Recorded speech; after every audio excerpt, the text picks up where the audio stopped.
You're listening to the Greeks Gridiron, live with Ethan Haristodoulou. Welcome back, everybody, to another edition of the Greeks Gridiron, and a special hello to my USFL fans. As we do every Monday, we are going through power rankings for all the teams within the USFL, following an interesting week 4, which included, again, some more shifting in terms of where the power lies within the rankings of the USFL. Some teams starting to pull away, some teams maybe showing that they're not quite dead yet. There's a lot to discuss and a lot to talk about, so make sure you fire away in that comment section down below. Let me know, what are your power rankings coming out of week number 4? I would love to hear your thoughts and opinions on that, and also on my personal power rankings as well. But without further ado, let's dive right in, shall we? Grabbing the notes here, starting off with numbers 8 and 7. As we always do, I reveal them in pairs, so we'll start with the bottom two teams. Coming in at the number 8 spot, and it has been quite the fall from grace following week number 1. The Philadelphia Stars take the number 8 spot, and the Memphis Showboats sit at the number 7, getting themselves out of the basement of the league with their first win of the season. We'll start with the Stars, though. 3-week skid, like I said, has just gotten uglier and uglier with each passing week, and I'm really not sure if things are going to get better. The running game has completely flatlined. I don't think there is a pulse coming out of that running back room right now, and it's more so to do with the offensive line than anything else. I don't think it's that they're lacking any talent in the running back room. I honestly think that's further from the answer. It's really got to do with just the poor offensive line play that we have been seeing from this Philadelphia Stars team pretty much all season at this point, because even when you go back and watch their week 1 game, it wasn't necessarily the most impressive game to watch in terms of just the way they were blocking, and yeah, there was a decent amount of running, but you want protection for your quarterback. You want an offensive line that can be aggressive and open up running games, and you just could not get any of that done within the last 4 weeks at this point, to be completely honest. And then you look at the defensive side of the ball after having a really strong game last week. Again, just kind of flatlined. There was nothing to really speak of in terms of big, positives to take away from the team. The Stars are in a really bad place right now, and at this point in time look like the definitive worst team in the USFL.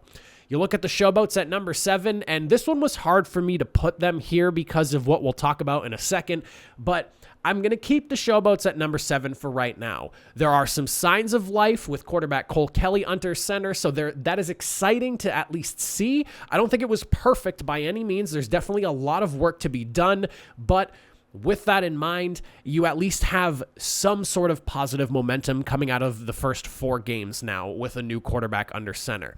4 total turnovers by the defense was huge for the Showboats team, and I think is a really big reason as to why they wound up winning this game. I think being able to capitalize on the mistakes of the Panthers in their game and being able to have short fields to work with when you're on the offensive side of the ball really benefited this team and ultimately led to the massive victory that they came away with. And I also want to shout out Kareth White, because he seems to be emerging as a playmaker for this team to rely on. Pretty decent running back who's been able to find some success both in the receiving game and in the running game, so definitely something to keep an eye on as far as emerging talents go for the Showboats. But overall, excellent job securing a win. We'll have no winless teams for the season, and I will say that, coming out of last week, I felt like there was a good possibility we might see a winless team from the Memphis Showboats this year, just based off how they had looked through the first 3 weeks, but they managed to escape the winless season. Coming in for the next 2 teams, we are looking at number 6 and number 5. And I kind of alluded to my number 6 team a little bit here, and we'll dive into it right now. At number 6, we're looking at the Michigan Panthers. And at number 5, we're looking at the Pittsburgh Maulers. So yes, your record does not determine where you are in the power rankings. Just because you have more wins does not mean at this moment in time you are better than a team with a lesser record. So the Panthers, like I just stated, record doesn't mean everything, but I will say this. While the Memphis Showboats did just beat down the Panthers pretty handedly, I don't know if I'm quite ready to say that I believe in the Showboats more than I do the Michigan Panthers.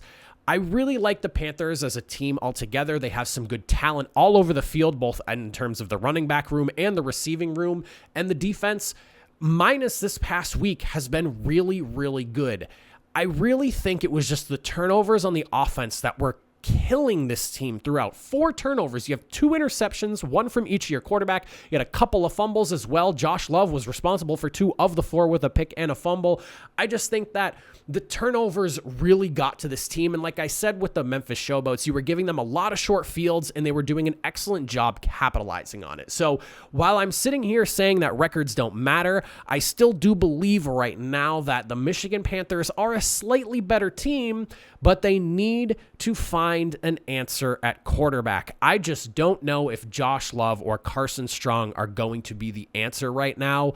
And if I'm the Michigan Panthers, I'm calling Birmingham and seeing what the heck is it going to take to get Kyle Sloter out from being their backup and into the starting spot for them. I know some people might knock Kyle Sloter for being a turnover machine at times, but last season he looked really, really good with a competent offense over there in New Orleans. And if it wasn't for him hurting his groin, I believe like somewhere within the middle of the season towards the back end, I think that the Breakers make maybe a noisier run and really challenge the Stallions to potentially be the team representing the South in the USFL Championship.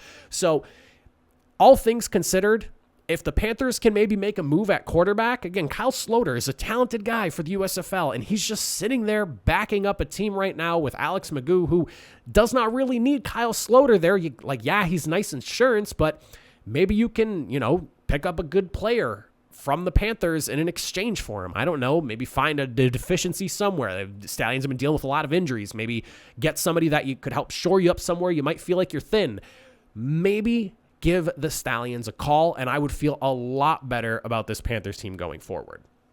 As for the Pittsburgh Maulers, Troy Williams, man, I've got to say, has brought some much-needed excitement to a Pittsburgh offense that has really been struggling to find its own, but I think they have themselves an answer here. He had 280 yards total throughout the day between rushing and passing. He had the rushing touchdown as well. The team just needs to be able to finish drives, especially when they get into the red zone. I feel like the play calling gets a little bit vanilla and at sometimes downright questionable when they get closer to the red zone. And while it is tougher to score, once you get inside that 20-yard line, the field starts to shrink. The defense has less area to cover. Things get a little bit easier for the defense as opposed to what the offense is trying to do. I do think if you can just get a little bit of better play calling and continue to do what you do, play to your strengths. There was so much just like trickiness and flashy stuff going on, and they were doing it really effectively and really well at that on the Pittsburgh Maulers side on offense.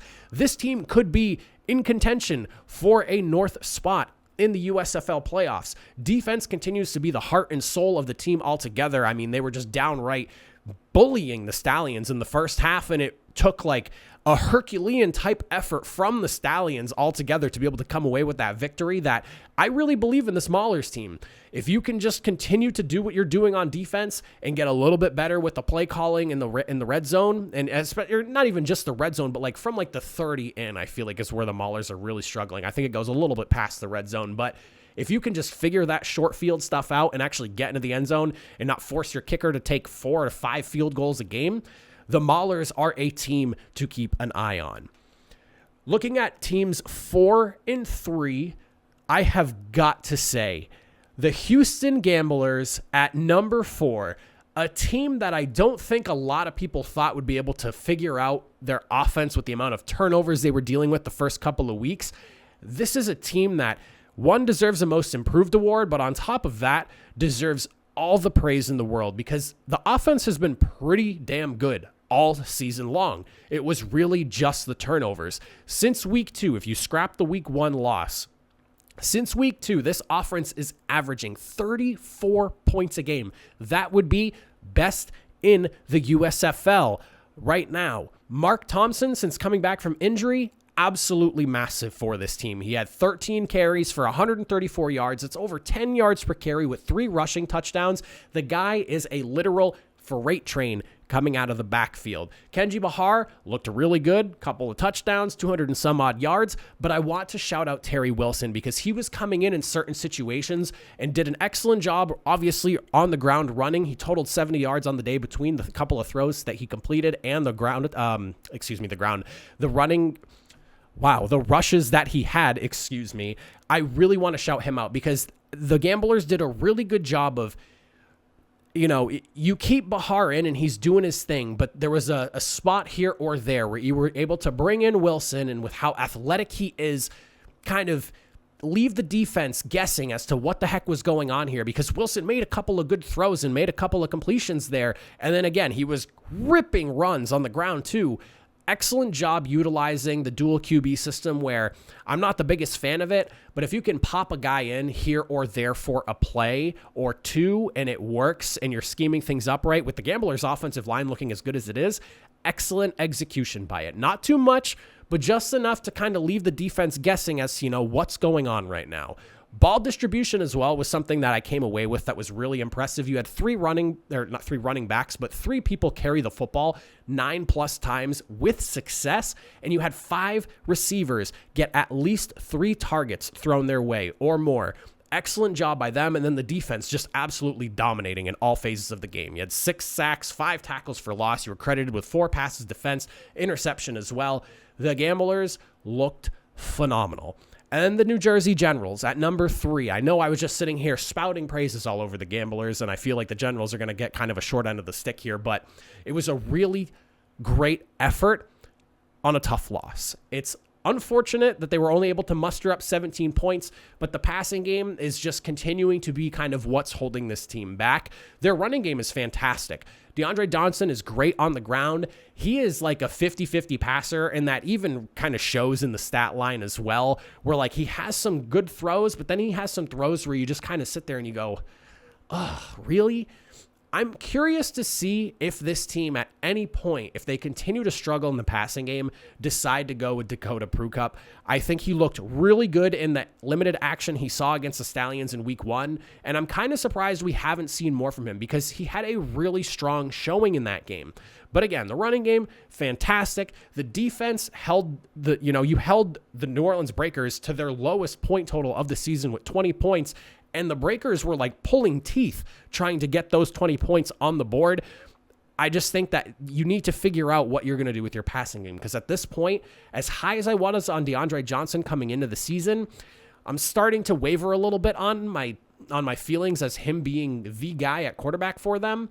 And I'm kind of itching now to see what Prukop can do for the team. This is supposed to be the league of opportunity. And if your passing game is stuck in neutral, but your running game is being really, really good, make a change. Worst case scenario, it doesn't work out. And, you still have the rest of the other half of the season. If you try it in week 5, you still get 5 more games to try to figure it out if it doesn't go well. But for right now, I just wish that the passing game was a little bit better, because this Generals team is like 2/3 of the way there, and they just need to be able to throw the football more efficiently. But overall, a really good team, and I still think has a good argument for being one of the best in the USFL right now. Coming in for number 2 and for number 1, no changes here at the top of the board. We have the Birmingham Stallions sitting at number 2 and the New Orleans Breakers holding their top spot in the number 1. Stallions right now, it wasn't pretty. Injuries, they still have a pretty long injury list, but despite that, fought through a Pittsburgh Maulers defense who, again, is arguably the best, and probably more so the best than arguably the best in the USFL right now. It was not a pretty game by any means, especially in that first half. Like I said, it took a complete team effort to get the victory here. Magoo shot the team in the foot early, but thankfully the defense, and the defense needs to get a lot of credit. I know a lot of people are looking at like the bounce back from Alex Magoo in the second half, or Deion Kane being, the 91-yard kick return touchdown hero of the day to give you the go-ahead score to take the lead and then eventually be able to put the game away. But the defense being able to just bend but not break, holding the Maulers to 4 field goals on their 5 scoring drives. It took a really brilliant play call by the Maulers to get themselves into the end zone on their final scoring drive of the game. But for the defense, the most part, the Stallions looked awesome being able to hold off, especially in the early portions of the game where, you were getting the turnovers from Alex Magoo. And I even sat there and I picked the Stallions to win the game, but I was really thinking to myself, wow, this Maulers team is going to beat them into submission and take a tight victory. But no, the Stallions defense was able to weather the storm, the short fields, and be able to keep the Maulers out of the end zone. And it was massive. I don't know if you can keep winning games like that. To their credit, the Maulers defense is really good. They just put up 30 some odd points against the Breakers last week. So, you're going up against a really good defense. You're probably bound to have a game like this, but 17 points on offense because, again, one of those touchdowns was a kick return. Not necessarily the prettiest performance, but overall, the Stallions still one of the more complete teams in the league. They're sitting at 3-1 for a reason. I don't think it's a mistake by any means. They have a lot of talent on that roster, and again, they've been battling through a lot of injuries, but they continue to find ways to win games, and I think you deserve a lot of credit for that if you're the Stallions. And then at the number 1 spot, listen, I'm a Breakers fan, and I'm trying not to fanboy over this season so far, but 4-0, and they look like the most complete team in the USFL right now. At one point, I was feeling like that was the Stallions, but with the emergence of Wes Hills through 3 weeks, I don't know how you can't look at the New Orleans Breakers and think this is the most complete team in the USFL right now. He just continues to dominate, whether it's on the ground or through the air. He had another 159 yards total, 2 touchdowns as well. The offense, even when McLeod Bethel Thompson is having a down day, and a down day being no touchdown passes, but he still has nearly 300 passing yards with an interception, continues to move the football, put points on the board. They're getting into the end zone. This Breakers team is firing on all cylinders right now, and I don't think you can really argue that they don't belong in that number 1 spot. I will say they had a really good defense to go up against with the Generals. If the Maulers have the number 1 defense, I think there's a strong argument for who's number 2, and the Generals should definitely be in that conversation. But right now, you go into a game against one of the best defenses in the USFL, you're still able to put up 20 points on the board. Again, you have a running back who is killing it right now against every defense he comes into contact with. You have to feel really good. And then the defensive side of the ball. Excellent job shutting things down in the passing game. I have something in my eye right now. I'm sorry. But excellent job shutting things down in the passing game. The running game, I think you did about as good as you could do against the Generals. The Generals right now feel like they're good for nearly 200 yards rushing every single game at this point. And I think that's pretty much been the case for the majority of their games this year. I think they've been on the cusp of 200 just about every single week. I think week 2 or 3, one of those two is the lone week that they didn't get near the 200-yard mark. And I might even be wrong on that. I just don't remember the numbers off the top of my head. But right now, I think we're all just sitting here saying, are the Breakers the favorite to win it all? Again, I know I'm a Breakers fan, trying not to fanboy over it, but it's hard to argue just how well this team can operate, whether one side of the offense or the other is struggling, which at this point, since Wes Hills has come into the team and been able to play, they have not really struggled in the ground. But even when the passing game is having an off day, and I've been praising McLeod Bethel Thompson as the steady hand for the offense when things kind of get a little bit hectic, even when he struggles a little bit, still 70% completion, still nearly 300 yards, just no passing touchdowns and a pick, struggles a bit, you still have a way to move the ball, get in the end zone, and you've pretty much battled every single defense that has been really, really good so far this year, and you put up points and been able to, again, finish drives and get it done when you needed to. Breakers are looking really, really good right now. But those are my power rankings for week number 4. I would love to hear your thoughts and opinions in that comment section down below.